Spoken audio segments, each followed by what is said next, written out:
It's the only job this idiot knows how to do. Those words still echo in my head like a dry blow to the chest. I heard them 5 years ago, but they feel as if they were spoken yesterday. Every syllable, every ounce of disdain, every laugh, it all remained etched in my memory like a scar that never fully healed. My name is Amelia Barnes. I am 60 years old, and this is the story of how a mother turned her son's humiliation into the most painful lesson an arrogant man could ever receive. It all began on a Tuesday in September. The sky was clear. I remember the smell of fresh coffee in my kitchen as I prepared breakfast. Vincent, my only son, had woken up earlier than usual. He had that mixture of nervousness and excitement that only a first day of work can provoke. "Mom, I'm going to be late," he told me as he adjusted his tie in front of the hallway mirror. I looked at him with pride. My Vincent, 28 years old, with an MBA, a master's in business administration. So many sleepless nights, so many sacrifices, so many overtime shifts I worked to pay for his university, all to see him become this elegant man standing before me. "You're going to be perfect, sweetheart. Your father-in-law is going to realize he made an excellent decision in hiring you." Vincent smiled, but there was something in his eyes, something I couldn't decipher at that moment. Nervousness, perhaps, or maybe fear. "Thanks, Mom. I'll call you when I get out." I hugged him. He smelled of expensive cologne, of fulfilled dreams, of a promising future.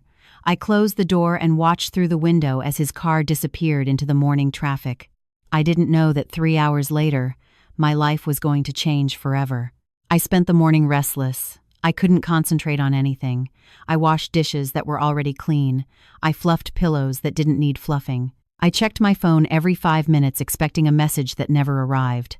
By noon, the anxiety turned into something stronger, a hunch. One of those feelings only mothers have, the kind that lets us know, without logical explanation, that something isn't right. I grabbed my purse, my car keys, and headed toward my son's father-in-law's company, Sterling Industries. The gold letters stood out on the facade, a 5-story building in downtown Chicago, imposing and cold, just like its owner. I entered the reception. The young woman at the front desk smiled with professional courtesy. "Good afternoon. I'm here to see Vincent Barnes. He started today. One moment, please." I waited, standing up, feeling my heart beat faster and faster. Something wasn't right. I could feel it in the air, in the receptionist's silence that stretched too long, in the way she averted her gaze. "Ma'am, I believe Mr. Vincent is in the maintenance area. 3rd floor, maintenance." Vincent was an administrator. He had a master's degree. What was he doing in maintenance? I took the stairs because I didn't want to wait for the elevator. Every step was an unanswered question, every floor a growing anguish. I reached the 3rd floor, followed the signs maintenance area, authorized personnel, only pushed the door open, and then I saw him. My son, my Vincent, the boy I raised alone after his father abandoned us, the young man who graduated with honors, the man who invested 5 years of his life studying to be someone in this world. He was on his knees in front of a toilet, wearing yellow rubber gloves, scrubbing an employee bathroom. The world stopped, and then I heard the voice, that deep, arrogant voice filled with venom. "It's the only job this idiot knows how to do."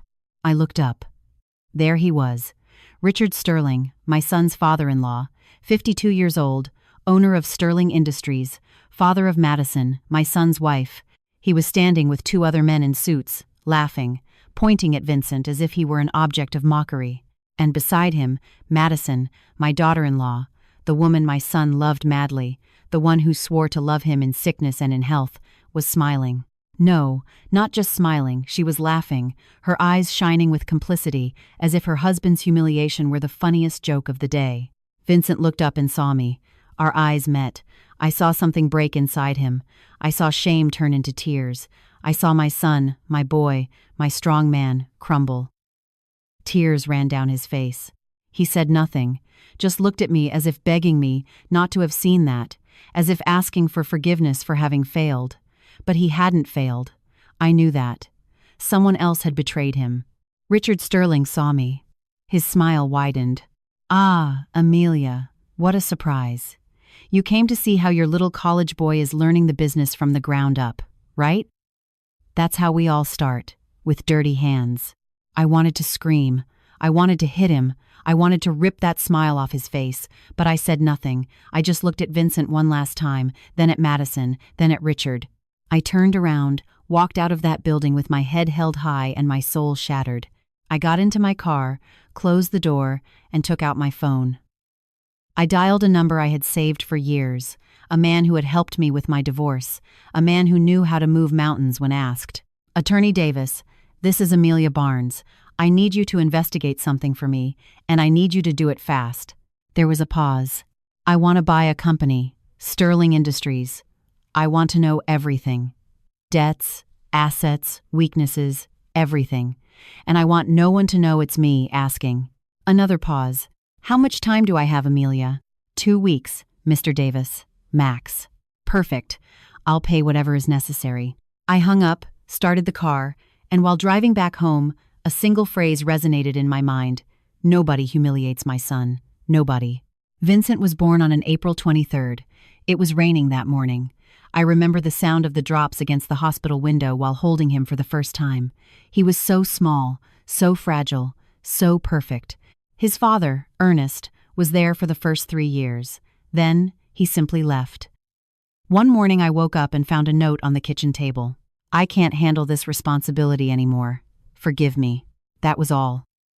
Not an explanation, not a goodbye for his son, just a note and the silence he left behind when he closed the door.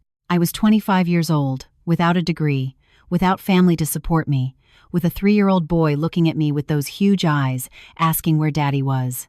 Daddy had to go very far away, my love, but Mommy is always going to be here. Always. And I kept that promise. I worked in everything I could, first as a secretary in an accounting firm. Then I got a better position at an import company. I worked overtime. I worked Saturdays, sometimes even Sundays, all so that Vincent would lack nothing. We lived in a small apartment in a modest neighborhood in Chicago, 2 bedrooms, 1 bathroom, a kitchen where we barely fit, but it was our home, and we filled it with love. I remember the afternoons doing homework with him at the dining table. Vincent was brilliant. He got straight A's. The teachers always told me the same thing. "Your son has a promising future, Miss Barnes. He is intelligent, responsible, dedicated." And I knew it. I saw that spark in his eyes, that hunger to learn, that determination he inherited from me. When he finished high school, the moment came for the most important decision. "Mom, I want to study business administration. I want to be someone. I want you to be able to retire someday and not have to work anymore." He hugged me that afternoon, and I cried. I cried with pride. I cried with fear, too, because I knew what it meant. Northwestern University, one of the best and one of the most expensive. I crunched the numbers that night, over and over. I calculated my income, my expenses, my savings. It wasn't even close to enough, but I wasn't going to tell him no. I sold the car, started taking the train and bus, took out a loan from the bank. I got a second job on weekends tutoring English to children at an academy. I slept 4 hours a day, sometimes less, but I made it happen. Vincent entered the university, and from the first semester, he stood out. He would come home on Friday nights. I would prepare his favorite meal, roast beef with mashed potatoes. We would sit in the living room, and he would tell me everything. His classes, his projects, his dreams. "Someday I'm going to have my own company, Mom, and you're going to be the primary shareholder. I promise. The only thing I want is to see you happy, my love, and for you to be a good man. Money comes and goes, but dignity that is never lost." I never imagined that years later, that conversation would resonate in my head with such pain. Vincent graduated at 23 with honors. I was in the front row at the ceremony. I wore my best dress, a navy blue one I had bought especially for that occasion. I cried when I heard his name. I cried when I saw him go up to the stage. I cried when he received his diploma. That framed piece of paper meant everything. Every sleepless night, every sacrifice, every dollar I didn't spend on myself to invest in him. I hugged him after the ceremony. "You did it, my boy. You're a professional, a master's graduate. We did it, Mom. This is yours just as much as it is mine." That night we had dinner at a nice restaurant downtown. He insisted on paying with the money from his first bonus as an intern at a consulting firm. We ordered wine, we toasted, we laughed. Life was finally smiling at us. 2 years later, Vincent met Madison. It was at a business conference. She worked at her father's company as a human resources coordinator. She was pretty, educated, from a good family, as Vincent told me. "Mom, I think she's the love of my life." He had that light in his eyes, that illusion, that pure love one only feels the first time. I met her 3 weeks later. Vincent brought her to dinner at home. Madison arrived with a bouquet of flowers for me and a perfect smile. Too perfect, I thought. "Mrs. Barnes, Vincent speaks wonders of you. It is an honor to meet you." We had dinner. She was charming. She asked questions. She smiled. She said all the right things. But there was something I couldn't identify, a coldness behind that smile, a distance in her gaze when she looked at me. When they left that night, I stayed up thinking, was it just my overprotective mother instinct, or was there really something unsettling? Vincent was deeply in love. He talked about her all the time, about their plans together, the life they would build. 6 months later, he announced the engagement. "Mom, I asked Madison to marry me." She said yes. I should have been happy. And I was, but I also felt a knot in my stomach. "Are you sure, my love? Marriage is forever. You have to be completely sure." "I've never been more sure of anything in my life, Mom." The wedding was in the garden of the Sterling estate, a huge mansion in Lake Forest, impeccable landscaping, stone fountains, catering service for 200 people. I arrived alone in my beige dress, bought from Macy's. I sat in the groom's family section, surrounded by people I didn't know, people who looked me up and down, people who whispered. I met Richard Sterling that day. Tall, heavy-set, Italian suit, gold watch. That smile of a man used to everyone doing what he says. "So, you are the famous Amelia. Vincent has told me about you. A hard-working woman. Admirable." There was condescension in his voice, as if hard-working were a euphemism for poor. "Thank you, Mr. Sterling. Vincent is a great man. I am sure he will be an excellent husband to your daughter." "I hope so. Madison deserves the best, and I make sure she always has the best." He shook my hand. A firm grip, too firm, like marking territory. His wife, Grace, was subtler, elegant, distant. She greeted me with a polite smile and then disappeared among the guests. The ceremony was beautiful. Vincent looked nervous but happy. Madison, radiant in her wedding dress that must have cost more than what I earned in a year. When they said, "I do," I felt a mix of joy and melancholy. My boy was already a married man. He wasn't just mine anymore. At the reception, I danced with Vincent, a slow song. "Wind beneath my wings. You are the most important man in my life, Vincent. Never forget that. And you are the strongest woman I know, Mom. Everything I am, I owe to you." He kissed my forehead. I didn't know that a year later, that same man would be on his knees cleaning a bathroom, humiliated by the father of the woman he loved. After the wedding, Vincent and Madison went to live in a condo in the upscale Gold Coast district, beautiful, modern, furnished by Grace Sterling, of course. I visited them occasionally. Madison was always polite, but there was something that same coldness I felt the first time, that way of looking at me as if I didn't belong in her world. Vincent worked at a logistics company. He was doing well, earning a decent salary, but Madison wanted more, always more. "Vincent, baby, why don't you talk to my dad? He could give you a position in his company. You'd earn double, triple even." I heard it one afternoon when I went to bring them some lasagna I had made. "I don't know, Madison. I want to earn things for myself. I don't want them to think I'm there just because I'm your husband." "Don't be silly, Vincent. In this world, opportunities must be seized. My dad is willing to help you. You should be grateful." Vincent looked at me. There was doubt in his eyes. "What do you think, Mom?" I should have told him no. I should have warned him. But I saw the hope in his face, the desire to give more to his wife, to prove to his father-in-law that he was capable. "If it's what you want, sweetheart, do it. But never compromise your values. Never." 3 months later, Richard Sterling offered him the position. Junior manager was the title. A generous salary, excellent benefits. Vincent accepted. His first day was a Tuesday in September. He woke up early, nervous, excited. "Mom, I'm going to be late," he told me while adjusting his tie. And I, naive, smiled at him. "You're going to be perfect, sweetheart. Your father-in-law is going to realize he made an excellent decision in hiring you." I closed the door, watched him leave, and 3 hours later, my world crumbled because I found my son on his knees cleaning toilets while his father-in-law called him an idiot and his wife smiled. That night, Vincent arrived at my house. He knocked on the door past 10 p.m. When I opened it, his eyes were red. He smelled of cleaning products, of humiliation. "Mom." He collapsed in my arms. He cried like he hadn't cried since he was a child. He cried until he lost his voice. "I'm sorry, Mom. I'm so sorry. Forgive me." I hugged him. I stroked his hair, like when he was 5 years old and had nightmares. "You have nothing to apologize for, my love. Nothing. Do you hear me? Nothing."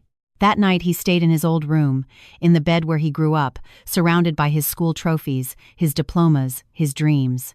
And I stayed awake in the living room, staring at the ceiling, thinking about every sacrifice I made, every dollar I spent on his education, every promise I made to him that if he worked hard, if he studied, if he was a good man, the world would open its doors to him. And the world had spit in his face, but I wasn't going to allow it. I took my phone, dialed Attorney Davis's number again. "Attorney, this is Amelia Barnes. I need you to accelerate that investigation, and I need it to be exhaustive. I want to know everything about Richard Sterling and his company. Absolutely everything." Attorney Davis called me 4 days later. It was Friday afternoon. I was at the office finishing some reports when I saw his name on my cell screen. "Mrs. Barnes, I have preliminary information. Can we meet? How bad is it?" There was a pause, one of those pauses that tell you more than 1,000 words. "I think it's better to speak in person. Tomorrow at 10 a.m. at my office." "I'll be there." I didn't sleep that night. I spent it tossing and turning in bed, imagining what he could have discovered. Debts, fraud, legal problems. Vincent had gone back to his apartment with Madison 3 days after that humiliation. He called me every day. His voice sounded dull, broken. "Mom, I don't know what to do. Richard says this is part of the learning process, that everyone in the company starts like this, that it's to understand the business from the bottom up." "And Madison?" "What does she say?" Silence. "She says don't be proud, that my problem is I have too much pride, that her dad is doing this for my own good." I closed my eyes, took a deep breath. "Vincent, listen to me well. You studied for 5 years to be an administrator, not to clean toilets. And there is nothing wrong with cleaning toilets if that is your job, but it is not yours. You have a university degree. You have capability. You have talent. I know, Mom, but I don't want to cause trouble. Madison says if I quit, her dad will be offended, that he'll think I'm ungrateful." "And what about your dignity, Vincent? What about your self-respect?" Another silence. "Give it time, Mom, please. Just a little more time." Time. That was exactly what I was buying. But not for my son to continue being humiliated, but to destroy the man who dared to humiliate him. Saturday at 10 sharp, I was at Attorney Davis's office. A space in the Loop. Sober, elegant, law books from floor to ceiling. The attorney was 62 years old. Gray hair, perfectly combed, gray suit, navy blue tie. He had helped me in my divorce over 20 years ago. He was expensive, but he was good. Very good. "Amelia, thank you for coming." He offered me a seat. His secretary brought us coffee. I waited for her to close the door to speak. "What did you find?" He opened a manila folder. Documents, financial statements, reports. "Sterling Industries is in trouble. Serious trouble." My heart accelerated. "Go on." "Richard Sterling owns 60% of the shares. His wife, Grace, has 20%. The other 20% is divided among 3 minority partners. The company manufactures automotive parts. They have contracts with several assembly plants. On paper, it looks good. On paper. In reality, they are on the verge of bankruptcy." I leaned forward. "Explain." Attorney Davis turned the pages, pointed to numbers, graphs, projections. 3 years ago, Richard Sterling decided to expand the company. He opened 2 new plants, one in Ohio, another in Michigan. He invested over $10 million, money he didn't have. Loans. Bank loans with extremely high interest rates. And the worst part, the plants aren't generating the projected profits. One is operating at 30% capacity, the other at 40%. Bad management, contracts that fell through, problems with suppliers, and to top it off, Richard Sterling has a lifestyle far above his real means. I thought of the wedding, that mansion in Lake Forest, the gardens, the banquet service for 200 people. How serious is the situation? The attorney looked me straight in the eyes. If he doesn't get a financial bailout in the next 6 months, he'll have to declare Chapter 11 bankruptcy. The banks are already pressuring him. He has overdue accounts payable, suppliers threatening to sue, employees with delayed wages. But on the outside, he looks successful. Facade, I said. Pure facade. It's what men like Richard Sterling do. They keep up appearances while everything crumbles inside. The house in Lake Forest is mortgaged. The luxury cars, leased. Even the condo where Vincent and Madison live is in the company's name, not theirs. I lean back in the chair, processing. And does he know you're investigating? No, I was very discreet. I used contacts, checked public records, financial statements they are required by law to file. No one knows you are behind this. Good. How much would I need to buy the company? Attorney Davis raised his eyebrows. Amelia, we are talking about millions of dollars. I know. How much? He did mental calculations, reviewed numbers taking into account the debts, the real value of assets, the financial situation. I would say with $4 million you could buy the 60% Richard holds. And believe me, in his desperate situation, he would probably accept less. $4 million.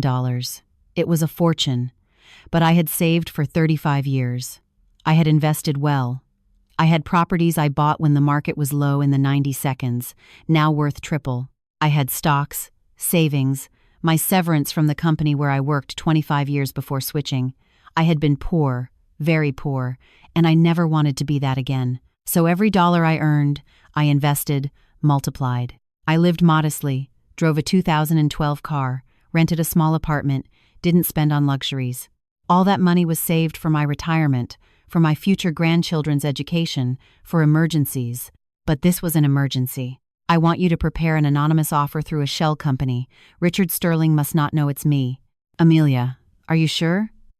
It's a lot of money and it's a risk. Risk? Buying a bankrupt company is no guarantee you can save it. You could lose everything. I looked at him intently. Attorney, my son has a university degree that I worked years to pay for. They humiliated him. They put him on his knees to clean toilets while his father-in-law called him an idiot.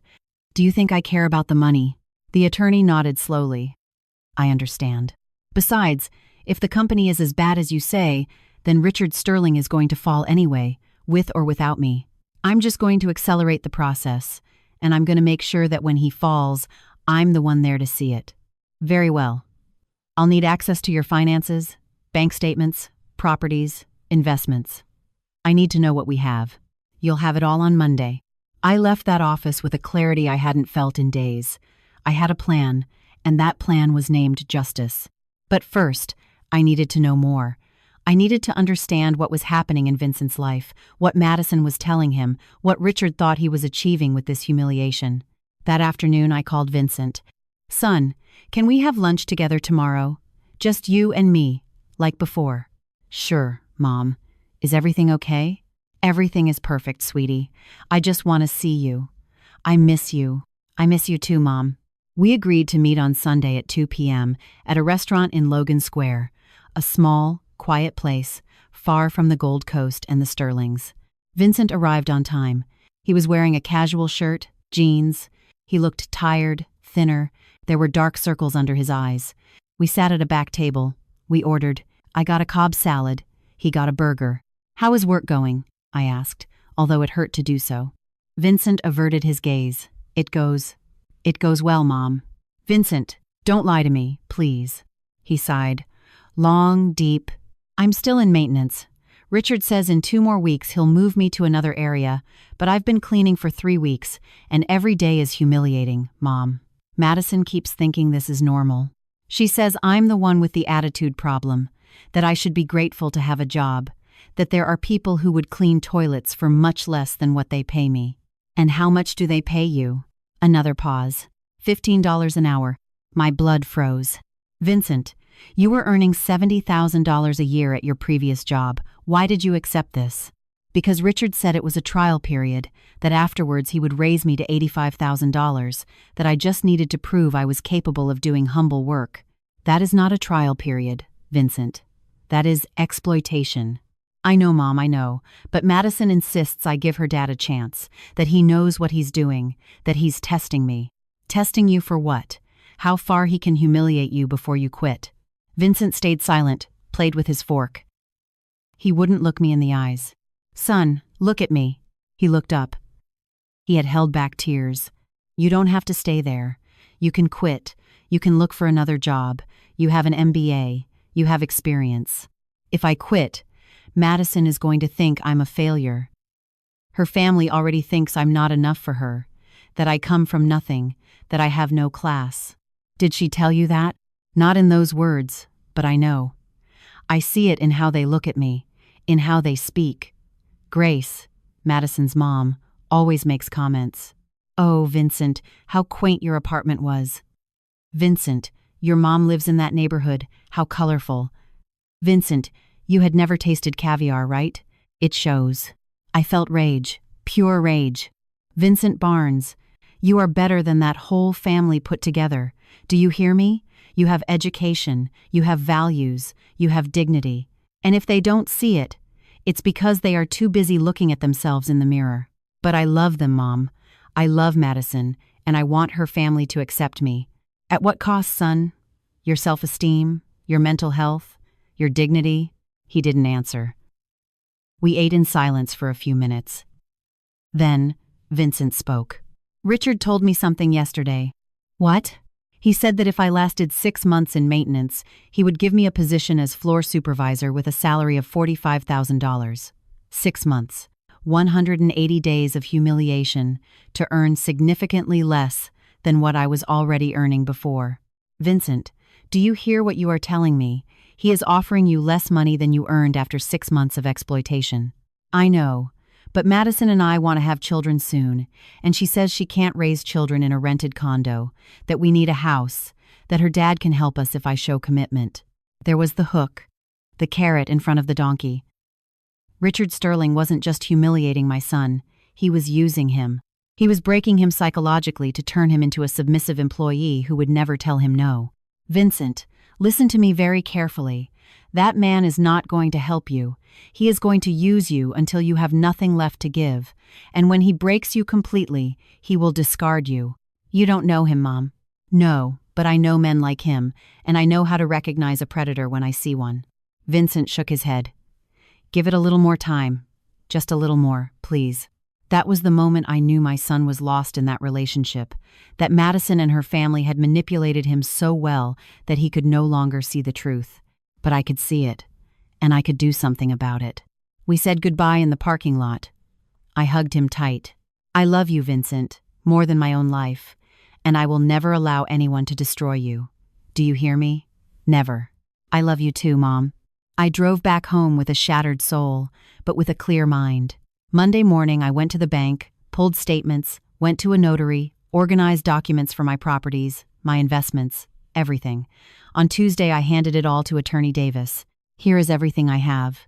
He reviewed the papers, did calculations. Amelia, you have more than I thought.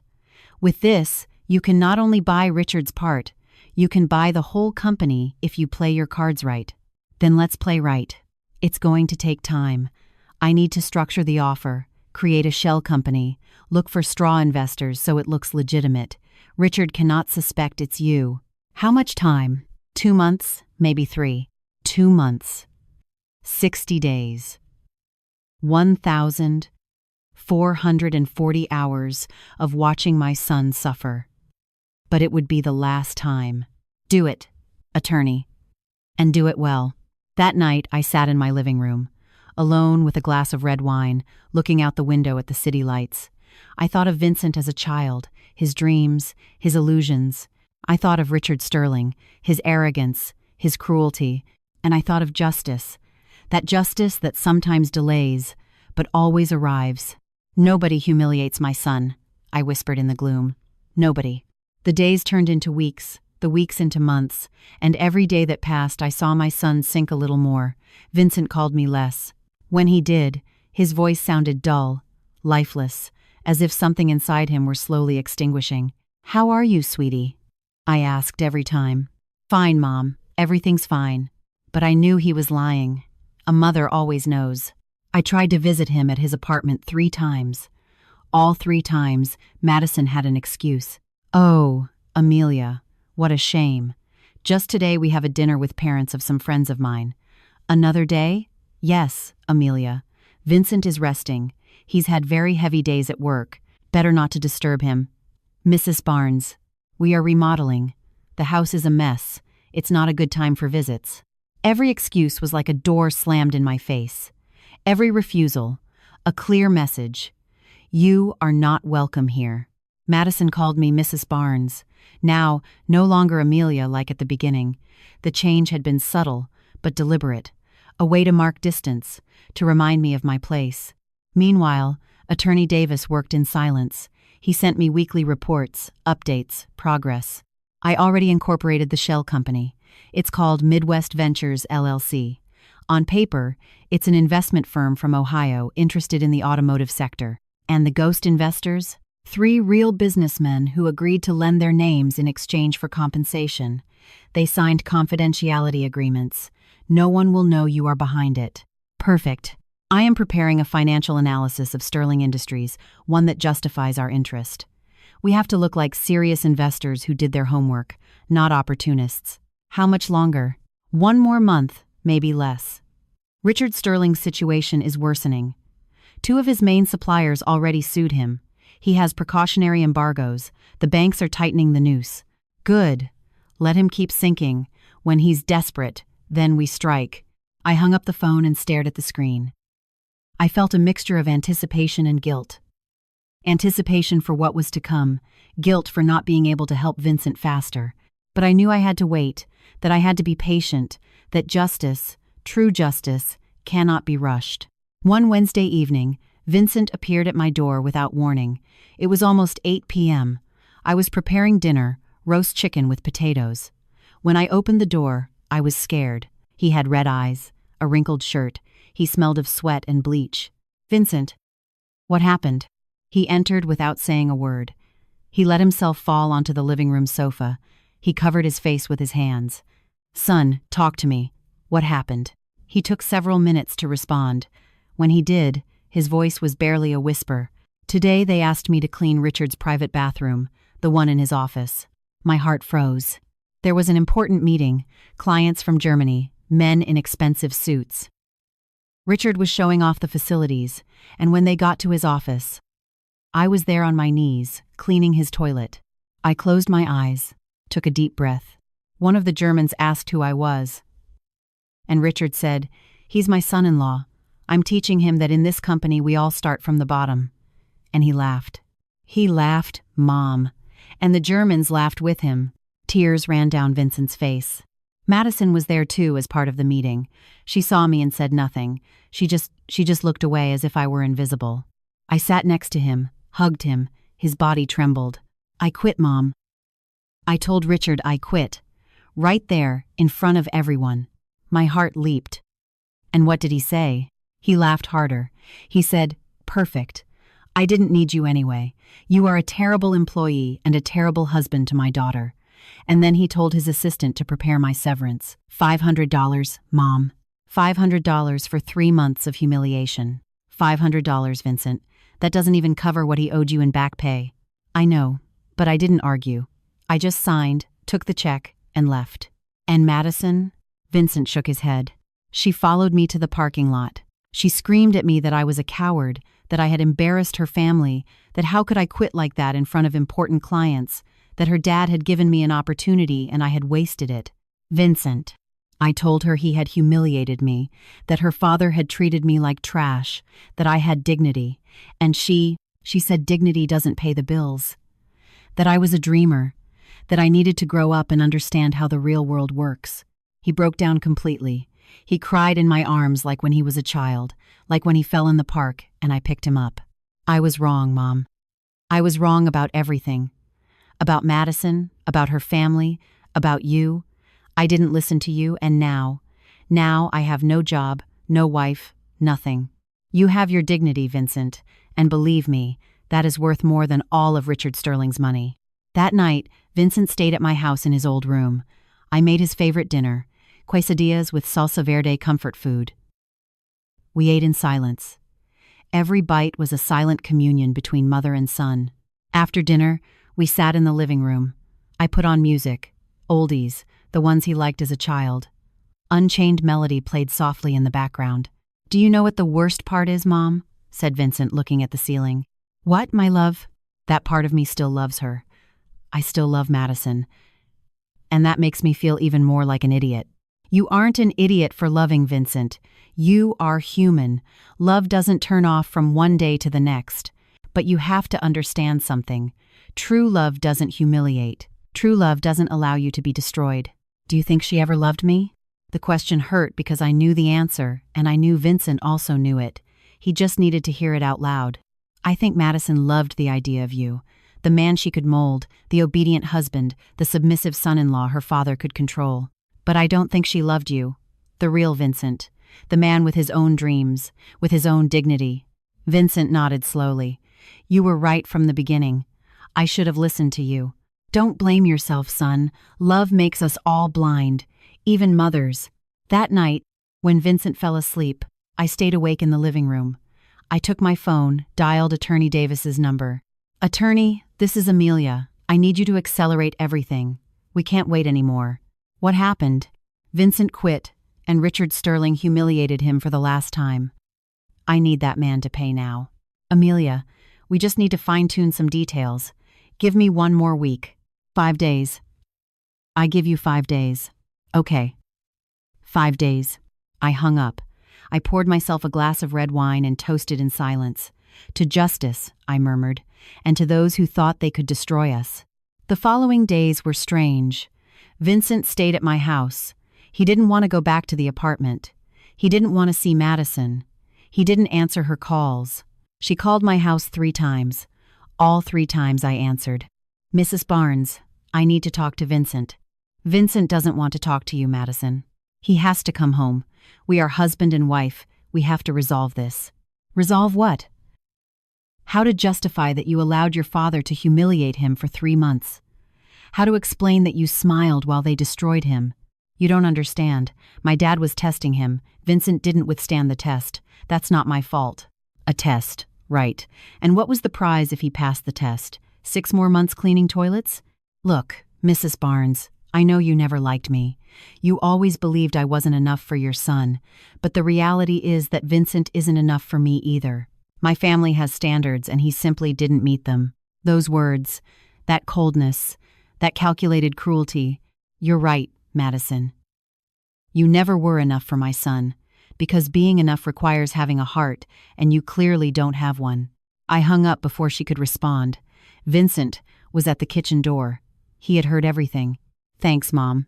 You have nothing to thank me for, sweetie. That woman doesn't deserve you. She never deserved you." That night, Grace Sterling called Madison's mom. Her voice was sweet, too sweet, like poisoned honey. "Amelia, dear, we need to speak as women, as mothers." "I have nothing to speak with you about, Grace. Please, just 5 minutes for the sake of our children." I hesitated, but curiosity won out. "Okay, speak. Vincent is a good boy. We all know it, but he is, how to say it, sensitive. Too sensitive. Richard was only trying to toughen him up, to prepare him for the real world. Business is hard, Amelia, and men have to be harder. Toughen him up by putting him to clean toilets with a master's degree, humiliating him in front of clients. It was a lesson. One he clearly didn't learn. And look, Amelia, I'm going to be honest. Madison can get someone better. Someone of her level. Vincent is good. He's a nice boy, but he isn't from our world. He never was. There it was, the truth, without varnish, without pretensions. Then leave us alone. Let them divorce and get on with your lives. Ah, but there is the problem. Madison doesn't want a divorce. Not yet. Such a quick divorce would look bad. What will people say? What will the family think? And what do you propose? That Vincent comes back, that he apologizes to Richard for his outburst, that he shows maturity. And in 6 months, maybe a year, if things don't work, they can separate discreetly. I laughed. A bitter, dry laugh. You want my son to return to be humiliated, to apologize for defending his dignity? You want him to be your family's toy for 6 more months so you can keep up appearances? Amelia, be reasonable. Think of Vincent, without a job, without a future. Do you think he will get anything better? Richard can help him, he can give him contacts, he can open doors, but Vincent has to learn to lower his head, to be humble. Vincent is already humble, Grace. What you want is for him to be submissive, to be a servant with a degree, and that is never going to happen. Then condemn him to a life of mediocrity, because without us, that is the only thing that awaits him. I prefer my son to live in mediocrity with dignity than in luxury with shame. I hung up. My hands were trembling with rage. Vincent appeared in the living room. It was Grace. What did she want? For you to go back? For you to humiliate yourself? For you to be their puppet for 6 more months? Vincent sat on the sofa, looked at his hands. Sometimes I think maybe they're right. Maybe I am too sensitive. Maybe I should have endured. Maybe. Vincent, look at me. He looked up. You aren't too sensitive. You are human. You have limits. And those limits were crossed a long time ago. There is nothing wrong with defending your dignity. On the contrary, it is the bravest thing you have done. But now I'm here without a job, without a wife, living with my mom at 28. How is that bravery? Because it is easier to stay in a place where they destroy you than to leave. It is easier to endure than to confront. And you confronted. That, my love, is bravery. Vincent's eyes moistened again. And now what do I do, Mom? I smiled because I knew something he didn't know. I knew that in 5 days everything would change. Now you rest. You heal. You recover. And when you're ready, you start again. But this time the right way. And if I don't find a job? What if Richard put me on a blacklist? He knows a lot of people. He has influence. Richard Sterling has more problems than he imagines. Believe me, he isn't going to have time to think about you. What do you mean? You'll see, sweetie. You'll see. That night I dreamed of the future, with Vincent smiling again, with Richard Sterling falling, with justice taking its natural course. And when I woke up, there was a message from Attorney Davis. Everything ready. Tomorrow we make the offer. Get prepared. I smiled in the dimness of my room. Let the game begin, I whispered. Thursday morning, I woke up earlier than usual. It was 6 a.m. The sky was still dark. I made coffee. The aroma filled the kitchen and brought me memories of all those mornings I prepared for battles I knew I had to fight. Vincent was still asleep. He had been staying up late, tossing in bed, checking his phone constantly. Madison wouldn't stop sending him messages, some pleading, others threatening. Vincent, please come home. We can fix this. Don't be childish. Marriages go through crises. This is normal. My dad says if you don't come back in 3 days, he's going to cancel the health insurance that included you. Are you going to let your mom control you your whole life? Every message was a different manipulation, but Vincent no longer replied. He had finally learned that with people like that, silence is the best answer. At 9 sharp, my phone rang. Attorney Davis. Good morning, Amelia. Ready? More than ready. Perfect. I am going to send the letter of intent to Richard Sterling this very morning by certified courier, signed by the representatives of Midwest Ventures LLC. In the letter, we express our interest in acquiring his majority stake in Sterling Industries. And the offer? $4 million for 60% of the shares. It is a generous offer considering the real financial situation of the company, but not so high that he suspects. How much time do we give him to respond? 72 hours. It's a tight deadline, but justifiable.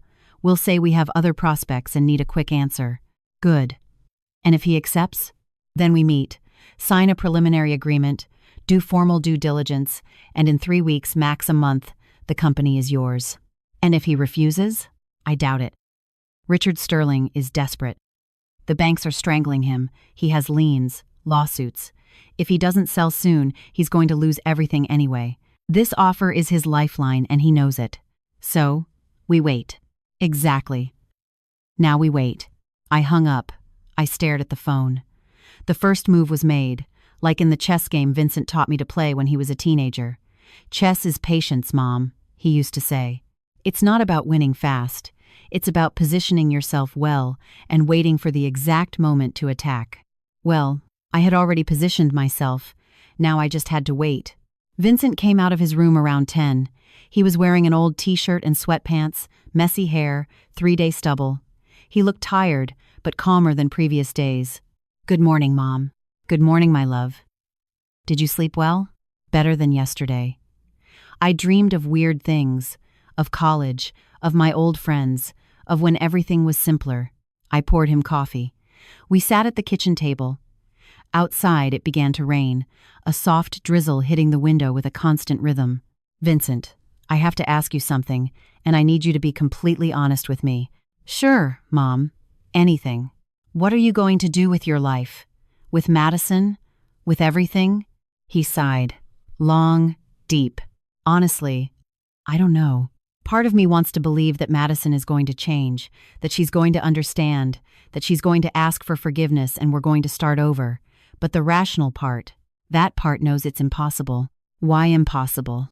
"Because it's not just Madison, right? It's her whole family. It's their way of seeing the world. For them, people like us, people who come from below, who had to work for everything, we are inferior. And no matter how many degrees I have, no matter how hard I try, I will never be enough for them." "So, what do you need to close that chapter?" Vincent played with his coffee mug. He stared at it as if the answers were floating in the dark liquid. "I need to see them fall, Mom. I know it sounds horrible. I know it sounds vengeful. But I need to see that they aren't invincible, that they aren't better than anyone, that their money and their name don't protect them from everything." I smiled without him noticing. "Sometimes life takes care of that, sweetie. Sometimes people's arrogance is their own downfall. Do you believe in karma?" "I believe actions have consequences. And Richard Sterling has sown a lot of cruelty. Eventually, that harvest is going to arrive." Vincent nodded.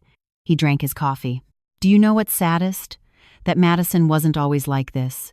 In the beginning, she was different, affectionate, attentive, or at least I thought so. Now I don't know if she faked it or if her family changed her. People don't change that much, Vincent. What happens is that at the beginning we all show our best version." "I suppose so." We spent the rest of the morning in comfortable silence, watching old movies on TV, eating popcorn, like when he was a teenager, and we stayed in pajamas on Sundays doing nothing productive. At 3 p.m., my phone vibrated. Message from Attorney Davis. "Letter delivered. Richard Sterling received it personally. Now we wait for his response." I replied with a simple, "Perfect." Friday went slow, very slow. Like those days where you wait for medical results or important news. Every hour felt like 3. Vincent went out to look for a job, sent resumes, made calls, contacted old college classmates. He needed to keep busy. He needed to feel he was doing something productive. I stayed home working from my laptop, checking emails, attending to matters for my current job, but my mind was elsewhere. It was on that manila envelope Richard Sterling had received. It was on his face, reading the offer. It was on his desperation. Saturday morning early, my phone rang. Unknown number. "Hello, Mrs. Amelia Barnes?" "Yes, who is speaking?" "This is Patricia Dominguez, executive assistant to Richard Sterling. Mr. Sterling would like to meet with you today, if possible." My heart raced. How did he know my name? How did he get my number? Meet with me? For what? "Matters related to your son, Vincent. Mr. Sterling considers there are pending issues to resolve." I understood. It was a trap or an attempt at manipulation. Richard knew nothing of the purchase offer linked to me. This was something else. "Tell Mr. Sterling I have nothing to talk about with him. If Vincent has pending issues, let him resolve them directly with my son." "Mrs. Barnes," Mr. Sterling insists. "He says it is important, that he has a proposal that could benefit Vincent." "I'm not interested." "Good day." I hung up. Vincent was at the door of my room. Was that who I think it was? Richard's assistant. He wants to meet with me. What for? I don't know, but it's nothing good. Probably wants to manipulate me, convince me to convince you to go back. You aren't going to go, right? Of course not. But something unsettled me. How did he get my personal number? What proposal did he have? Was it just manipulation, or was there something else? An hour later, Madison called Vincent. He didn't answer. Then she called my house, my landline, the one almost no one used. I answered. Mrs. Barnes, I need you to listen. Madison, I already told you. My dad is willing to give Vincent another chance, a real position, HR manager, with a salary of $85,000 a year, full benefits, company car. I stayed silent processing. Why now? Why the change? Because my dad realized he was very hard on Vincent, that he exceeded himself and wants to fix things. He wants us to be a family again. Lies. It was all lies. I could feel it. And do you care what Vincent wants, or are you just following your father's instructions? I care about my marriage, Mrs. Barnes, and I know you also want the best for your son. A good job, stability, future. What I want is his dignity, and that is not negotiable. Look, Mrs. Barnes, I'm going to be direct. Vincent without us is nobody. He isn't going to get a job like that anywhere else. My father has contacts, he has power. He can help him or he can destroy him. It is his decision. There was the real threat behind the sweet offer. Tell your father Vincent is not for sale, and that his threats don't scare us. They aren't threats, it's reality. And if you really loved your son, you would convince him to accept this opportunity. If you really loved my son, you wouldn't have allowed them to humiliate him. I hung up. My hands were trembling. Not from fear, from rage. Vincent had heard everything from the living room. 8,000,000 yuan? Yes. It's more than I earned before. I know. Do you think I should accept? What do you think? Vincent sat on the sofa, looked at the ceiling. I think it's a trap. I think they are going to have me there under their control, threatening me constantly. I think they are going to turn my life into a hell disguised as an opportunity. Then you already have your answer. But I also think I'm afraid, Mom. Afraid of not getting anything better. Afraid of staying stuck. Afraid of being a failure. I sat next to him, took his hand. Vincent, listen to me well. You are not a failure. You are a man who had the courage to defend himself. That is more than most can say. And about getting a job, things have a way of working out. Trust me. Why are you so sure? Because I know the world. And I know that arrogance always falls. Always. That afternoon at 5 sharp, I received the call I was waiting for. Attorney Davis. His voice sounded excited. Amelia, he responded. And he accepts the meeting. He wants to meet the representatives of Midwest Ventures. He wants to negotiate. I closed my eyes. Took a deep breath. When? He proposes Tuesday. At his office. Perfect. But not at his office. On neutral ground. A hotel. The Drake Hotel downtown. Private boardroom. Okay, I'll coordinate everything. Are you going to go? No, not directly. I want you to go with the ghost investors. I'll be close, but he can't see me yet. Understood? This is happening, Amelia. It's really happening. Yes. And when it ends, Richard Sterling is going to understand what it is to lose everything. I hung up. I stared out the window. The rain had stopped, the sky was beginning to clear, and for the first time in months, I felt I could breathe. Vincent appeared with 2 cups of tea. Everything okay, Mom? Everything perfect, my love. Everything perfectly fine. Did something happen? Nothing important, just work stuff. He looked at me with those eyes that knew me too well. Sometimes I feel you're hiding something from me. I smiled. I'm just protecting you, Vincent. Like I've always done. That night I had dinner with Vincent. I made pot roast, the dish I only made on special occasions. Why pot roast, Mom? It's not a holiday. I need a reason to celebrate that my son is home. We toasted with iced tea. We talked about everything and nothing. About his plans, his dreams, what he wanted to do with his life. I want to help people, Mom. I don't know how yet, but I want to use everything I learned to help people who are in situations like mine. People who are exploited, people who are humiliated in their jobs. That is a beautiful dream, Vincent. Do you think it's possible? I think anything is possible when you have your heart in the right place. I hugged him before he went to sleep. I love you, son. And I am so proud of you, more than words can express. I love you too, Mom. And thanks for not judging me, for being here, for everything. When I closed my bedroom door, I allowed myself a smile. Tuesday, everything would change. Tuesday, Richard Sterling would meet the investors who would save him from bankruptcy without knowing that the woman he had most despised, the mother of the idiot he put to clean toilets, would be the one buying his empire. And when he discovered it, when he understood what had happened, it would be too late. Justice is sometimes slow, but when it arrives complete. Monday was the longest day of my life. Every minute felt like an hour, every hour like a full day. Attorney Davis called me early. Everything is confirmed for tomorrow, 10 a.m. Presidential suite of the Drake Hotel. Richard Sterling confirmed his attendance. He will go accompanied by his lawyer and his accountant. And us. I'll be there along with the 3 investors. We are bringing all the documentation. Financial statements, projections, market analysis. We look completely legitimate. Good. And me? You will be in the adjoining room. There is a connecting door. You'll be able to hear everything through an audio system I'm going to install. When it's time, I'll come in to consult you. And then we make the revelation. Perfect. Amelia, are you absolutely sure about this? Once we start, there is no turning back. I have never been more sure of anything in my life. Attorney, okay. See you tomorrow at 8:30 at the hotel to prepare everything before Richard arrives. I hung up. I stared at my reflection in the bathroom mirror. I was 60. Wrinkles around the eyes, gray hairs I no longer bothered to dye. But in my gaze, there was something I hadn't seen in years.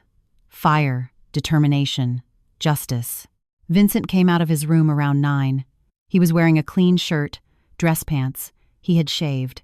For the first time in days, he looked like the man he was, not like the shadow they had turned him into. Mom, I have a job interview. I was surprised. Really? Where? A logistics company. Nothing extraordinary. Operations coordinator. The salary is less than I earned before, but it's honest. It's dignified. I smiled. My son was healing. I'm proud of you, Vincent. Go. Do well. Show them who you are. Thanks, Mom. What are you going to do today? I have a work meeting. Nothing important. Routine stuff. I was lying, but it was a necessary lie. I couldn't tell him anything yet, not until everything was consummated. Vincent left around 10. I watched him walk away through the window. He walked differently, more upright, with more confidence. That family had broken him, but they hadn't destroyed him. And that was the important thing. I spent the rest of the day preparing. I chose my clothes for tomorrow. A navy blue suit, sober, elegant, professional. Nothing ostentatious, nothing that drew too much attention. I wanted that when Richard Sterling saw me, he would remember me exactly as the woman he had despised, the idiot's mother, the woman from Logan Square, the one who wasn't of his class. And I wanted to see his face when he understood that that same woman had just bought his company.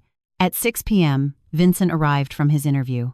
How did it go, sweetie? Good, I think. They told me they'll call me this week. The manager was nice, asked normal questions. Nothing humiliating, nothing weird, just a normal interview. See? The world is full of decent people. You just had the bad luck of meeting the Sterlings first. Vincent smiled, a small but genuine smile. Madison called again. What did she want? She says Friday is her mom's birthday, that Grace wants me to go, that it would be an opportunity to smooth things over with the family. And what did you say? That I would think about it. But I'm not going to go, Mom. I can't yet. No, you don't have to go ever if you don't want to. Those people don't deserve your presence. I know.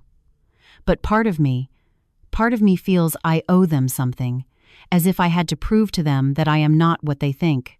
Vincent, listen to me. You owe them nothing, absolutely nothing, and you don't have to prove anything to anyone. The people worth it see you for who you are. The others don't matter. We had dinner together, pasta with homemade tomato sauce, simple, comforting, like the good days of before. That night I couldn't sleep. I spent it tossing, imagining scenarios, rehearsing conversations in my head, preparing for the moment. At 5 a.m., I gave up, got up, took a long bath, dressed with care. Every detail had to be perfect. At 7, I was ready. Vincent was still asleep. I left him a note on the kitchen table. I have a work meeting. Back in the afternoon. There are pancakes in the fridge. Warm them for 5 minutes. Love you, Mom. I left the house at 7:30. Traffic was heavy, but I arrived at the Drake Hotel at 8:20. Attorney Davis was waiting for me in the lobby. He was accompanied by 3 men in expensive suits, the ghost investors. Good morning, Amelia. These are Robert Miller, Santiago Villarreal, and Hector Fuentes, the investors of Midwest Ventures. I shook hands with each one. Serious men, professional, real businessmen who had agreed to lend their names. Mrs. Barnes, said Robert Miller, it is an honor to help you in this. My father was humiliated by men like Richard Sterling all his life, so for me, this is personal too. Thank you all for this. We went up to the presidential suite. It was elegant, long mahogany table, leather chairs, large windows with a view of Lake Michigan, coffee, water, and cookies already prepared. The attorney installed the audio system. A small microphone hidden in a centerpiece. The headphones for me in the adjoining room. Test, he said softly. I put on the headphones. I heard him perfectly. Works well. Now wait here. When it's time, I will knock 3 times on the door. That will be your signal. I stayed alone in the adjoining room, sitting on a sofa with the headphones on, my heart beating so hard I thought everyone would hear it. At 10 sharp I heard voices, footsteps, the main door opening. Good morning, Richard Sterling. Nice to meet you. That voice, that arrogant voice. Robert Miller. The pleasure is mine. These are my partners, Santiago Villarreal and Hector Fuentes, and this is our attorney, Mr. Davis. I heard chairs moving, people settling in, formal greetings. And these are my lawyer, George Santamaria, and my accountant, Louis Strader, said Richard. More greetings. More empty courtesies. Well, gentlemen, began Robert Miller, thank you for receiving us. As we expressed in our letter, Midwest Ventures is interested in acquiring a majority stake in Sterling Industries.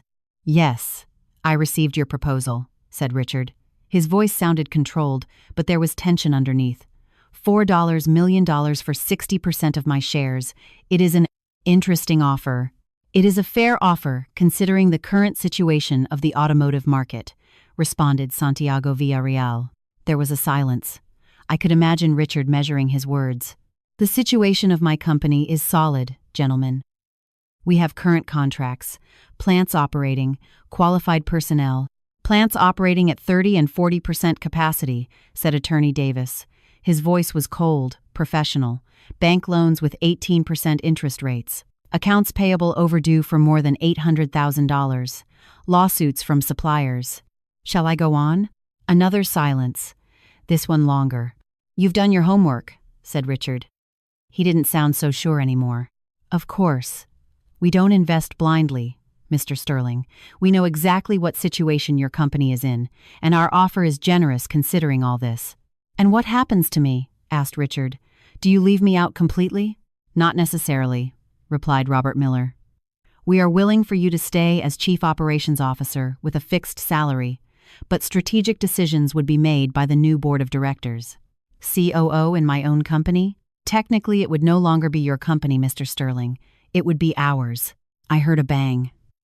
Probably Richard hitting the table. I built this company from zero. My father bequeathed it to me.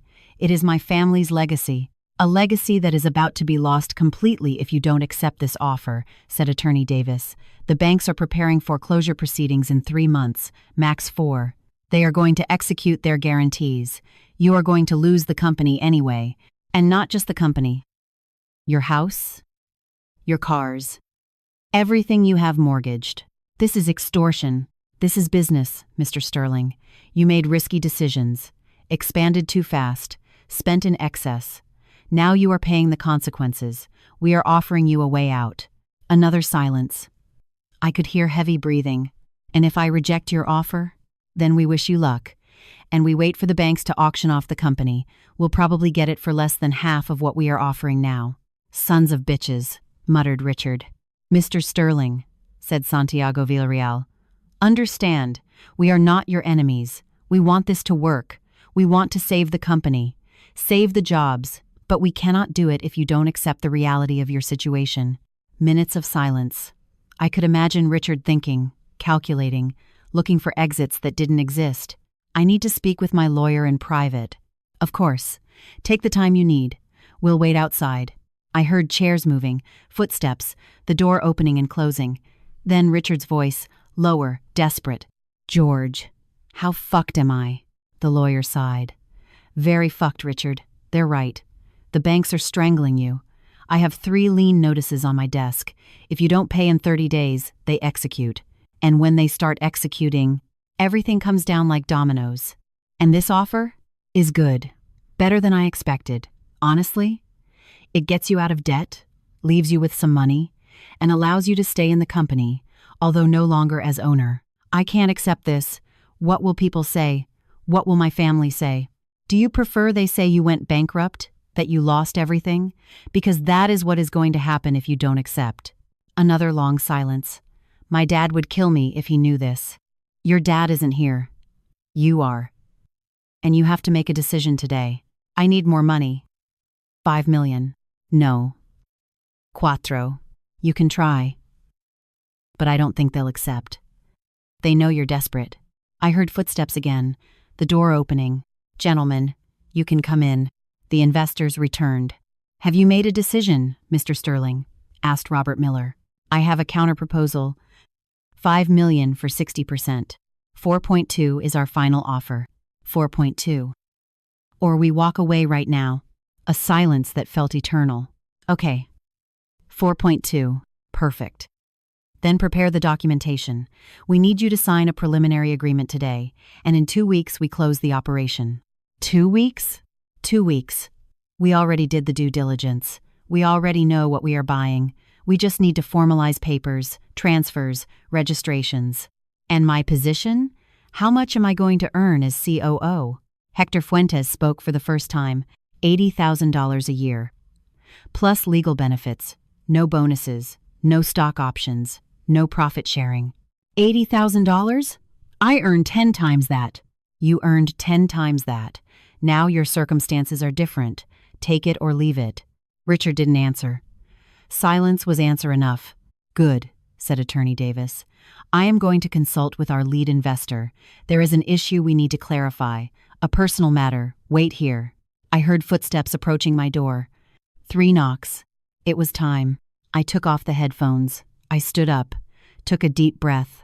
Attorney Davis opened the door. It's time. I walked toward the main room. My legs were trembling, but my mind was clear. The attorney opened the door. I entered. Richard Sterling was sitting at the end of the table, his lawyer and his accountant at his sides. When he saw me, his face transformed. Confusion, then recognition, then disbelief. Amelia? Hello, Richard. What are you doing here? I sat in the main chair, the one at the head of the table, facing him. Mr. Sterling, said Attorney Davis, allow me to introduce the lead investor of Midwest Ventures, Mrs. Amelia Barnes. The color disappeared from Richard's face. No. No. No. No. This is a joke. It's not a joke, I said. My voice sounded calm, cold. I am the one buying your company, Richard. He stood up. His chair fell backward. This is impossible. You don't have that money. You live in Logan Square. You are. What am I, Richard?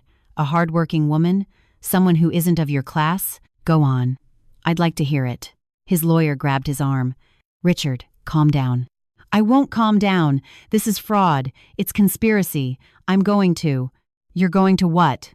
I interrupted him. Sue me? With what money? Everything is perfectly legal. Ask your lawyer. Richard's lawyer reviewed the papers, swallowed saliva. It's legal, Richard. Completely legal. Richard looked at me with pure hate. Why? Why are you doing this? I stood up. I walked toward him slowly. I looked him straight in the eyes. Do you really ask why? You put my son to clean toilets. A son with a master's degree that cost me years of sacrifice. You called him an idiot. You humiliated him in front of clients, in front of employees, in front of your own daughter. I was teaching him. I don't give a damn what you think you were teaching him. You destroyed my son. And now, Richard Sterling, I am going to destroy the only thing that matters to you. Your company. Please. His voice broke. Please, Amelia.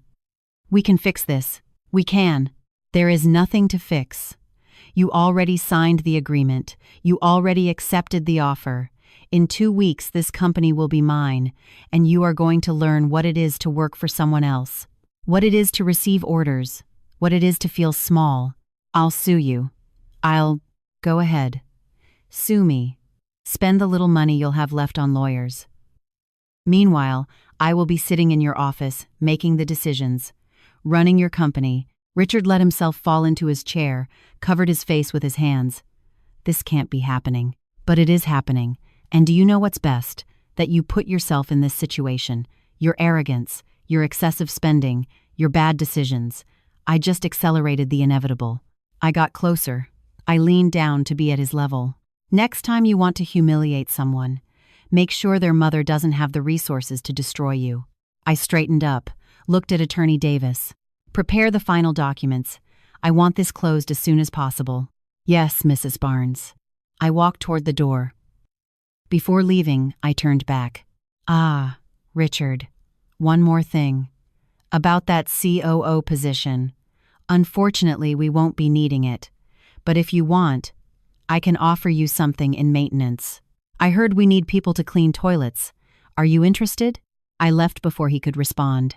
In the hallway, I allowed myself to breathe. My hands were trembling, but not from fear, from victory, from justice, from peace. I left the hotel with my head high. The midday sun blinded me for a moment, but I felt lighter than ever, as if a weight I had carried for months had finally been released.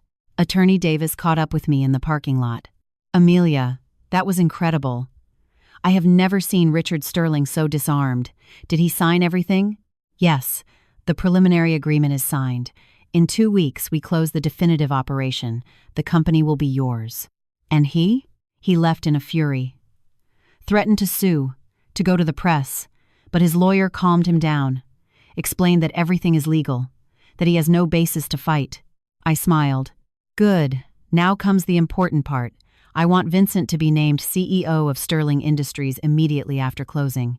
Are you sure? It's a lot of responsibility, and the company needs deep restructuring. My son graduated with honors. He has the skills. He just needs the opportunity. And I am going to hire you as legal advisor. You are going to help him in everything. Do you accept?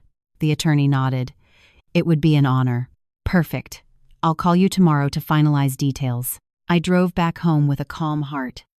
But I knew the hardest part was still missing, telling Vincent. I arrived around 2 p.m. Vincent was in the living room watching news. He looked calm, relaxed. How did your meeting go, Mom? Good. Very good. Actually. What kind of meeting was it? I sat next to him. Took his hand. Vincent. I need to tell you something. Something important. His expression changed. Concern.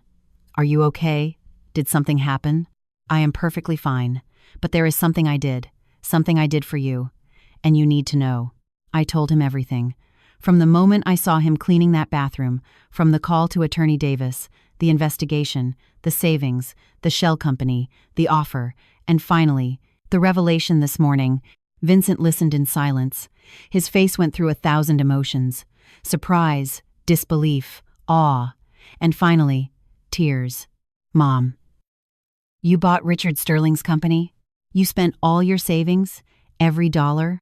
But I would do it again 1,000 times. He covered his face with his hands. His shoulders shook. I can't believe you did that for me. It's too much. You are my son, Vincent. There is no too much when it comes to you. He hugged me. He cried on my shoulder like when he was a child. But these tears were different. They weren't from pain. They were from liberation. And now what's going to happen? He asked when he calmed down. Now, you are going to be the CEO of Sterling Industries. What? No, Mom. I can't. I'm not ready. I don't know if... Listen to me, Vincent. You studied for this. You prepared for this. And you are going to have all the support you need. Attorney Davis is going to advise you. I am going to be there. But the company needs a leader. And that leader is you. And Richard. Richard won't be there anymore. I terminated his contract. Vincent closed his eyes, took a deep breath. I don't know what to say. Don't say anything. Just prepare yourself. because in 2 weeks, everything changes. That night, my phone didn't stop ringing. Calls from unknown numbers, messages, but I didn't answer any. The next day, Madison appeared at my door. It was 9 a.m. Vincent had gone out to do some paperwork. I opened the door and found her standing there, without makeup, messy hair, red eyes. "I need to talk to you." "We have nothing to talk about, Madison. Please, just 5 minutes." I let her in. We sat in the living room. The atmosphere was tense, cold. "My dad is destroyed," she began. "He hasn't come out of his room since yesterday. My mom is hysterical. The whole family is in crisis. And you, how could you do this to him? How could you destroy my family like this?" I laughed. Humorless. Joyless. How could I? "Are you really asking me that? Your father humiliated my son for months. You laughed while he did it. Your family treated us like trash, and now you come to ask me for compassion? My dad was just being tough. It's his way of teaching. He didn't deserve this. Your dad wasn't teaching anything. He was abusing. And now he is paying the consequences." Madison stood up. "You are a vengeful, cruel woman. Vincent is going to realize sooner or later." Vincent already realized many things, including that he married the wrong woman. I love Vincent. No. You love the idea of controlling him, of having him under your thumb. He's going to come back to me. He always comes back because he needs me. Madison. Leave. Leave before I call security." She left, slamming the door, but not before turning and saying, "This isn't going to stay like this. My family has lawyers. We have contacts. We are going to recover what is ours. Try it. But the only thing you're going to achieve is losing more money on lawyers." When Vincent returned, I told him about Madison's visit. "She came here?" "Yes. To threaten me. To say they are going to fight." Vincent sighed. "I need to talk to her. Clear things up once and for all." "Are you sure?" "Yes. I need to close that chapter, definitely."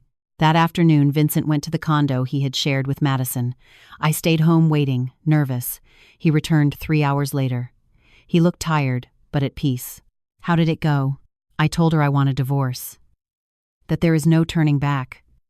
That us ended the day she allowed her father to humiliate me. And she? What did she say? She cried. Pleaded. Promised she would change. That her dad would change. But I don't believe her anymore. I don't feel anything for her anymore, Mom. It's like all that love evaporated. Real love doesn't evaporate, Vincent.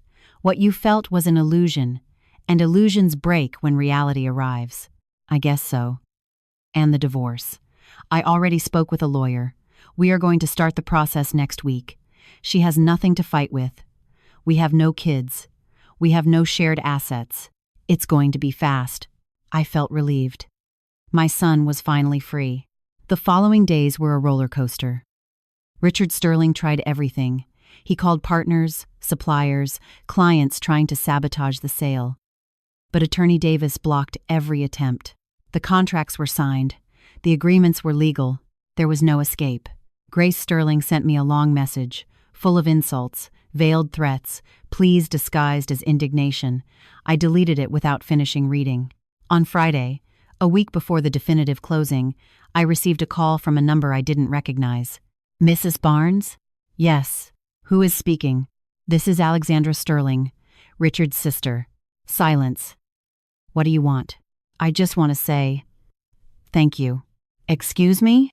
"My brother is a terrible man, arrogant, cruel.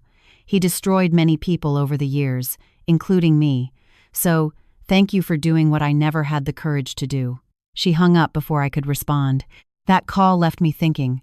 Richard Sterling hadn't just hurt Vincent. He had hurt many people. And now, finally, he was receiving what he deserved. The night before the definitive closing, I had dinner with Vincent. I made his favorite dish again. "Tomorrow everything changes," he said. "Yes. Tomorrow you start your new life." "I'm scared, Mom. It's normal. But you are also ready. Trust yourself." We toasted with red wine, looked out the window at the city lights. "I still wonder if I did the right thing quitting that day," Vincent reflected. I looked him straight in the eyes. "And what would you have done in my place?" Tuesday arrived with a clear sky. One of those days where Chicago wakes up clean, as if the universe itself were celebrating. Vincent got up early. I heard him in the shower. Then, choosing his best suit, the charcoal gray one I had given him for graduation. The blue tie he had never worn because Madison said it was too sober. We had breakfast together. Coffee, pastries, fruit. Neither of us ate much. Nerves had closed our stomachs. "Ready?" I asked. "No. But I guess no one is ready for something like this." We arrived at Attorney Davis's office at 9:30. The signing was scheduled for 10. In the boardroom, the ghost investors, the accountant, several lawyers were already there. And, in the corner, like a defeated man, Richard Sterling. He looked 10 years older than the last time, deep circles under his eyes, grayish skin, wrinkled suit. Nothing remained of that arrogance that characterized him. When he saw us enter, his eyes filled with hate, but he said nothing, just looked away. "Good morning," greeted Attorney Davis. "Let's proceed." For 2 hours we signed documents, transfers, minutes, powers of attorney. Every signature was one more nail in Richard Sterling's coffin. Finally, the attorney lifted the last sheet. "With this, the transaction is closed. Sterling Industries now belongs to Midwest Ventures, represented by Mrs. Amelia Barnes." Richard signed with a trembling hand, threw the pen on the table. "I hope you're happy," he told me without looking at me. "It's not about happiness, Richard. It's about justice." He stood up, took his briefcase. "And now what? Are you going to humiliate me like you think I humiliated your son?" "No, I am not like you." "Then what do you want?" "I want you to leave. To get out of this office. To never come near my son again. And to learn that people's dignity is not a game." Richard looked at me with contempt. "You don't know what it is to run a company. In 6 months you're going to go bankrupt. And then, when you come crawling to ask me for help, I'm going to be there laughing. I won't need your help. I have something you never had." "What?" "Humility. And a son who knows how to work with dignity." Richard looked at Vincent, opened his mouth as if to say something, but stopped, shook his head, and left. When the door closed, silence filled the room. Attorney Davis broke the moment. "Mrs. Barnes, congratulations. Officially, you are the new owner of Sterling Industries." I didn't feel euphoria. I didn't feel triumph. I just felt peace. "Thank you, attorney. When can we take official possession?" "Right now, if you want. I have the keys to the facilities, the access codes, everything." I looked at Vincent. "Let's go see your new office." We drove to the facilities in the city, that building I had visited months ago looking for my son, that place where I found him destroyed. Now, it was ours. We entered through reception. The girl at the entrance looked at us, confused. "Good morning. Do you have an appointment?" "We don't need an appointment," I said calmly. "I am Amelia Barnes, the new owner of this company. Gather all employees in the main conference room in 30 minutes. Her face paled. "Yes. Yes, ma'am. Right away." We went up to the 5th floor, the main office, the one that had been Richard Sterling's. Vincent entered first, looked around, the mahogany desk, the diplomas on the wall, the panoramic view of the city. "This is surreal," he murmured. "This is yours. You earned it." "No, Mom. You gave it to me. I just opened the door. Now you have to walk through it." Half an hour later, all the employees were gathered. About 120 people, some nervous, others curious, all wondering what was happening. I went up to the small stage, Vincent by my side. "Good morning. My name is Amelia Barnes. As of today, I am the new owner of Sterling Industries." Murmurs, looks, confusion. I know many are worried about their jobs, about their families, about their future. So, I will be direct. No one will be fired. No one will see their salary reduced. In fact, we are going to do a complete review of compensation to ensure everyone receives what is fair. More murmurs, but now of relief. This company has gone through difficult times. I know many of you have worked without seeing raises, some even with delayed wages. That ends today. Outstanding payments will be covered this week. Applause. Small at first, then stronger. I want to introduce you to someone. He is Vincent Barnes, MBA, and as of today, your new CEO. Vincent took a step forward. Some recognized him. I saw faces of surprise, of disbelief. He spoke with a firm voice. Many of you saw me a few months ago in difficult circumstances. Some of you were witnesses to how I was treated here, and I want you to know something. I am never going to forget how it feels to be on the other side. I am never going to forget what humiliation is. And that is why I promise that in this company, everyone will be treated with dignity. Everyone. The silence was absolute. It won't be easy. The company has debts. It has problems, but we are going to get ahead together, as a team. Not as bosses and employees, but as co-workers. This time, the applause was spontaneous, genuine. After the meeting, several employees approached Vincent to shake his hand, to wish him luck.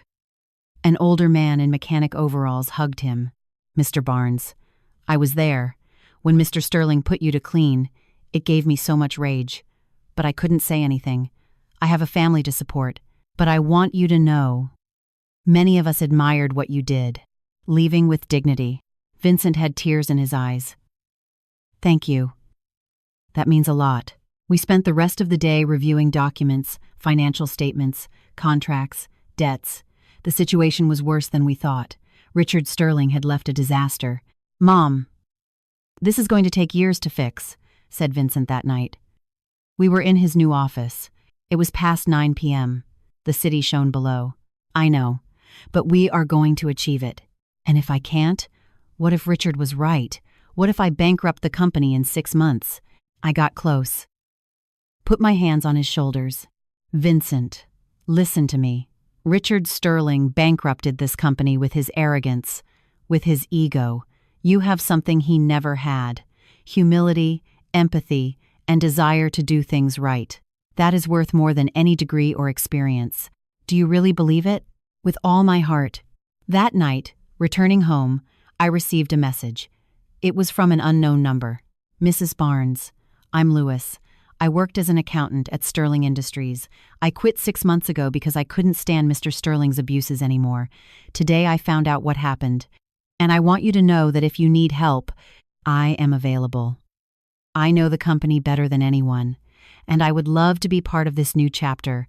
No hard feelings, just desire to do things right." I showed the message to Vincent. "See?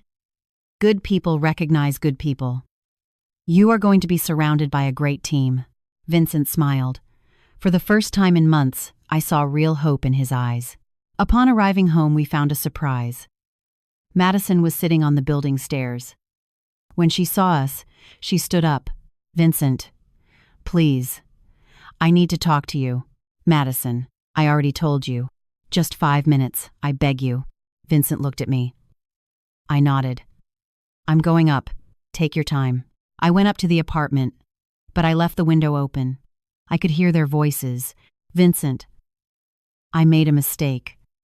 I know. I should have defended you. I should have. You should have loved me, Madison. That is what you should have done. I love you. I have always loved you. No, you loved the idea of me, the obedient husband, the man your family could control. That's not true. Then why did you smile? Why did you laugh while your father humiliated me?" Silence. That's what I thought.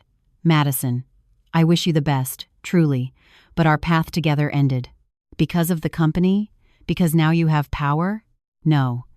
It ended the day you chose your family over me, over us." I heard footsteps, the building door closing.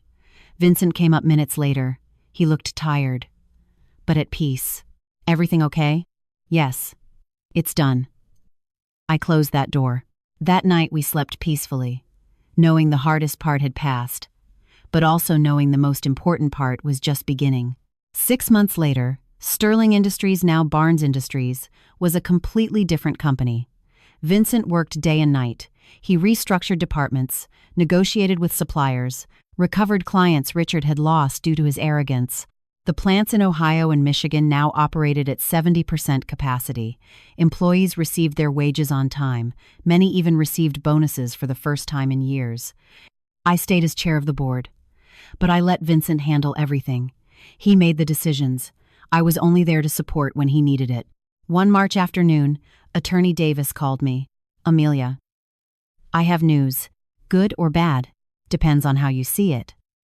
Richard Sterling filed a lawsuit against you and Vincent. On what grounds? Fraud, conspiracy, breach of trust, all baseless. His lawyer already contacted me. They want to reach a settlement. What kind of settlement? They want you to sell the company back to them for half of what you paid? I laughed. Tell his lawyer there is no deal.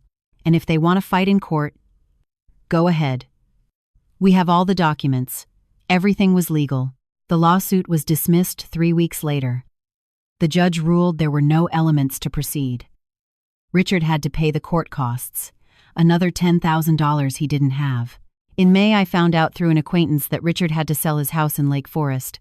He moved to a condo in a cheaper area, small, modest, nothing compared to what he had. Grace left him. They divorced in June.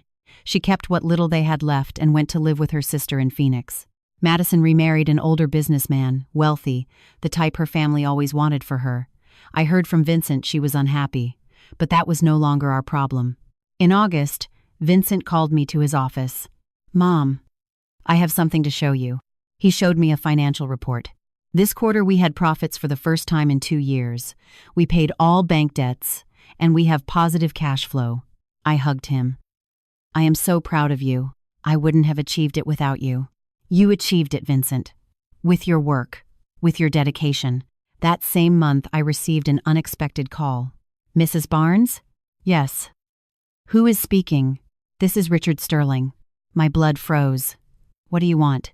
I just want to talk. 5 minutes. Please. I hesitated, but curiosity won out. See you at the coffee shop on the corner of my house, tomorrow at 3.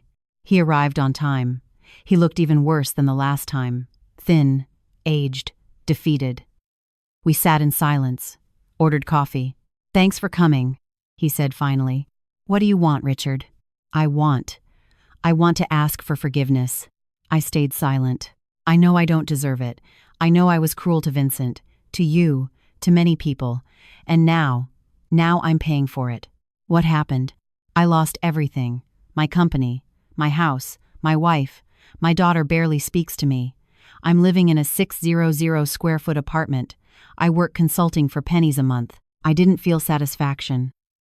Just sadness. And why do you tell me this? Because I want you to know I understood. I understood what I did to your son.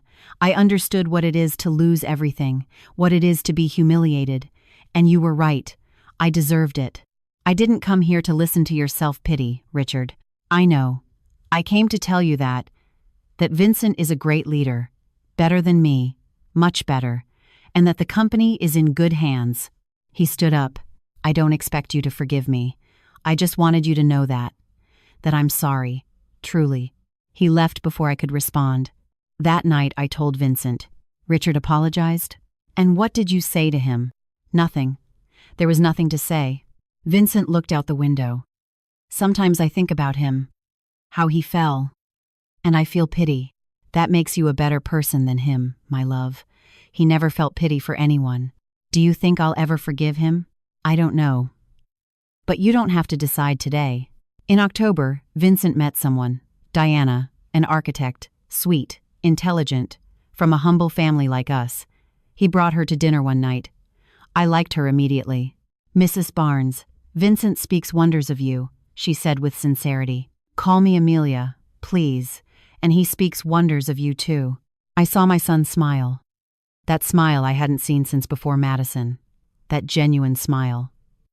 And I knew he was finally healing. A year after buying the company, we organized a dinner for all employees. A celebration. Vincent gave a speech. A year ago, this company was on the verge of collapse. Today, we are profitable, stable, and most importantly, we are a team that respects each other. Applause. None of this would have been possible without you. Without your work, your loyalty, your patience. Thank you. More applause.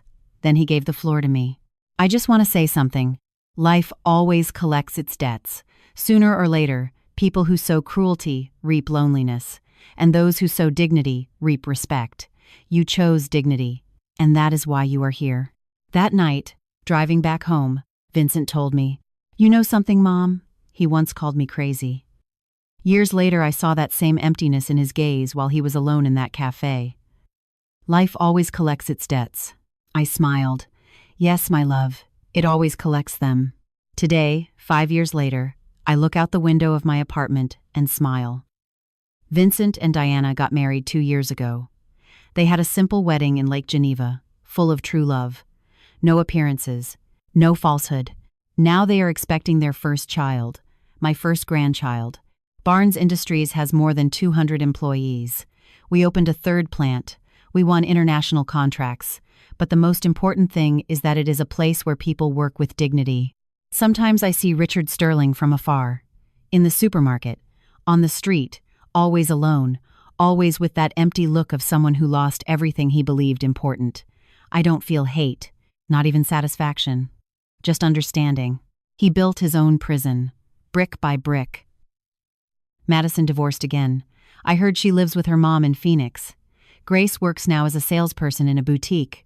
Ironic, considering how they looked at working people. I don't wish them harm. They simply are no longer part of our history. Vincent comes to visit me every Sunday. He brings Diana. We eat together. We talk about everything. About the baby. About the company. About life. "Mom," he told me last Sunday, "I want you to be the baby's godmother. It would be an honor, my love. And I want you to know something. Everything I am, everything I have, I owe to you." "No, Vincent, you earned it. I only did what any mother would do. Not just any mother, Mom." Most would have stayed silent. "You fought." I hugged him. My boy, my man, my pride. Sometimes people ask me if I regret having spent all my savings to buy that company, and I always answer the same thing. Not a second, because it wasn't about the money. It was never about the money. It was about dignity, about justice, about proving to my son that nobody, absolutely nobody, has the right to destroy another human being. The money returned, the company prospered, I recovered my investment and more. But the most important thing I recovered was seeing my son shine again, seeing him walk with his head high, seeing him lead with empathy, seeing him love. That is priceless. A few months ago, a woman stopped me on the street. "Are you Amelia Barnes?" "Yes." "Do we know each other?" "No, but my husband worked at Sterling Industries when you bought it. And I just want to say thank you. For treating him with dignity, for paying him fairly, for giving him back his self-esteem." She left before I could respond. Those are the moments that matter. Not the money, not the power, but knowing you made a difference in someone's life. If my story helps a single woman to open her eyes, to defend her children, not to stay silent before injustice, it will have been worth it. Because in the end, life is not about how much you have. It is about how much you gave, who you protected, what legacy you leave. And my legacy is simple. A son who knows his mother will always be there, that no one has the right to humiliate him. That dignity is not negotiated. Tomorrow I will go to the company. Not to work, just to visit, to see Vincent in his office, sitting at that desk that was once Richard Sterling's, and I am going to smile because justice, although sometimes it delays, always arrives. And when it arrives, it is sweet. Very sweet. Thanks for listening to me until the end. If this story touched your heart, share it with someone you love. Sometimes a story like this can change a whole day. Subscribe and hit the bell to hear more stories of women who transformed their pain into wisdom. Every day, a woman, a life lesson. God bless you, and until next time.